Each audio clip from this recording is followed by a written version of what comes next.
Baiklah, kami di sini dari kelompok 2.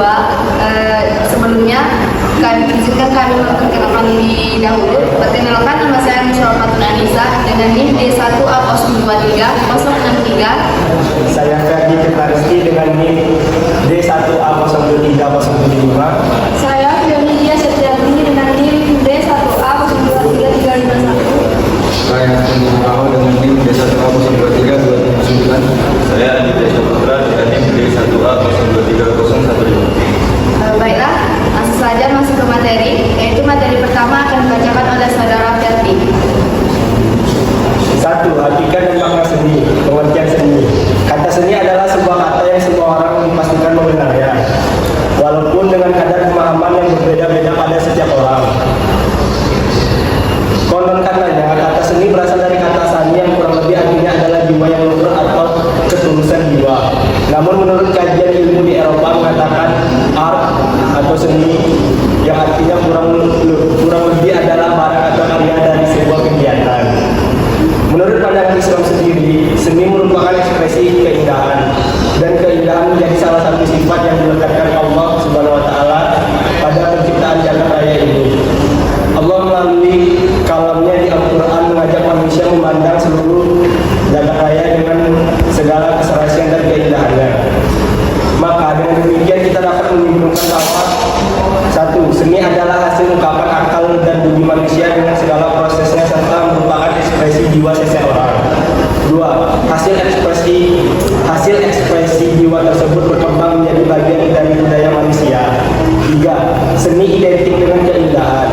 Keindahan yang hakiki identik dengan kebenaran. 4. Seni yang lepas dari nilai-nilai ketuhanan tidak akan abadi, karena ukurannya adalah hawa nafsu, bukan akal dan budi.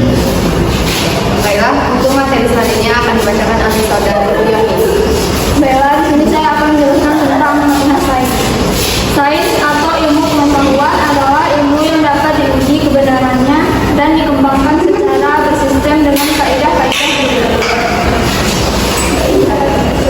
berdasarkan kebenaran atau kenyataan yang ada, sehingga pengetahuan yang dipedoman tersebut bisa dipercayai melalui percobaan secara teori. Ilmu pengetahuan mencakup ilmu pengetahuan alam dan ilmu pengetahuan sosial dan kemanusiaan. Sains memberikan penekanan kepada kembangan pemikiran manusia dalam menguasai ilmu pengetahuan itu. Fungsi sains mengkoordinasikan semua pengalaman manusia dan menempatkannya ke dalam suatu sistem yang logis. Baiklah, materi selanjutnya akan dibacakan oleh saudara Aspen. Baiklah, di sini saya akan menjelaskan fungsi teknologi. Teknologi merupakan bagian dari himpunan informasi yang termasuk dalam pengetahuan ilmiah yang berisikan informasi perspektif mengenai penciptaan sistem-sistem ciptaan tersebut. Penggunaan teknologi bertujuan untuk memudahkan segala aktivitas yang berkaitan dengan efisien, waktu dan tenaga. Dalam pemanfaatan teknologi haruslah didasari dengan moral dan etika yang baik serta tanggung jawab sosial yang berat.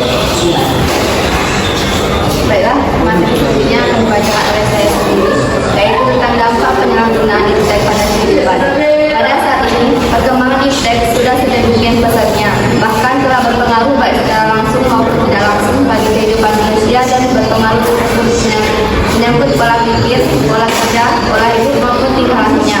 Semestinya, semakin tinggi penguasaan terhadap iptek, harusnya semakin kritis dalam berpikir, semakin disiplin dalam bekerja, dan semakin efisien dalam bertindak. Akan tetapi, pada kenyataannya, kebanyakan manusia justru semakin terasa dibuai dengan semua fasilitas dan produk yang dihasilkan pada iptek tersebut. Upaya untuk menjinakkan teknologi diantaranya: 1. Mempertimbangkan atau kalau perlu mengganti kriteria utama dalam mengelola atau menerapkan suatu inovasi teknologi yang didasarkan pada keuntungan ekonomis atau sumbangannya kepada pertumbuhan ekonomi. 2.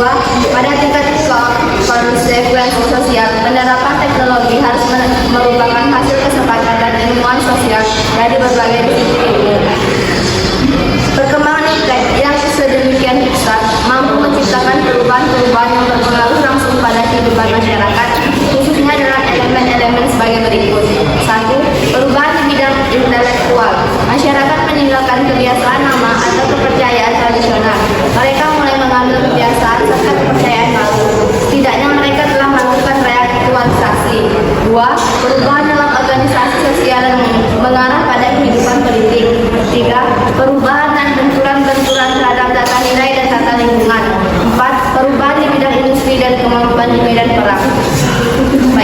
materi selanjutnya akan dibacakan oleh Saudara Adit. Problematika pemanfaatan iptek di Indonesia. Iptek dimanfaatkan oleh manusia terutama dalam memudahkan pemenuhan hidup. Contoh sederhana adalah dengan dikembangkan sarana transportasi, manusia bisa memberi rahmat dalam arti memiliki kemajuan dan kesejahteraan. Namun demikian, pemanfaatan iptek oleh manusia dapat pula berdampak buruk bagi kehidupan dan lingkungan hidup manusia itu sendiri.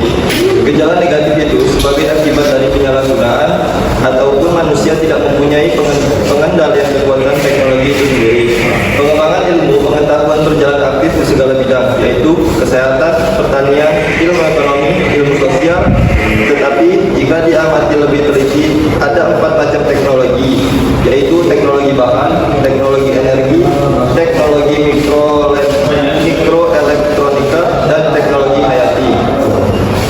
Masalah yang dihadapi bangsa Indonesia terkait dengan pemanfaatan dan kemampuan iptek ini dapat diidentifikasikan sebagai berikut. 1. Rendahnya kemampuan iptek nasional dalam menghadapi perkembangan global.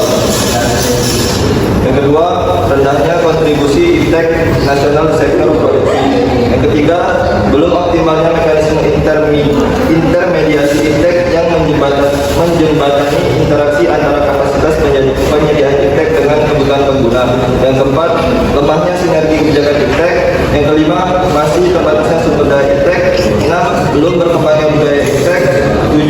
Belum optimalnya peran iptek dalam mengatasi degradasi fungsi lingkungan hidup. Yang terakhir, masih lemahnya peran dalam mengantisipasi dengan menanggulangi bencana alam. Saya kembalikan kepada Baiklah, hanya itu yang dapat kami sampaikan. Kurang lebihnya kami mohon maaf. Kami akhiri. Wabillahi taufiq wal hidayah. Wassalamualaikum warahmatullahi wabarakatuh.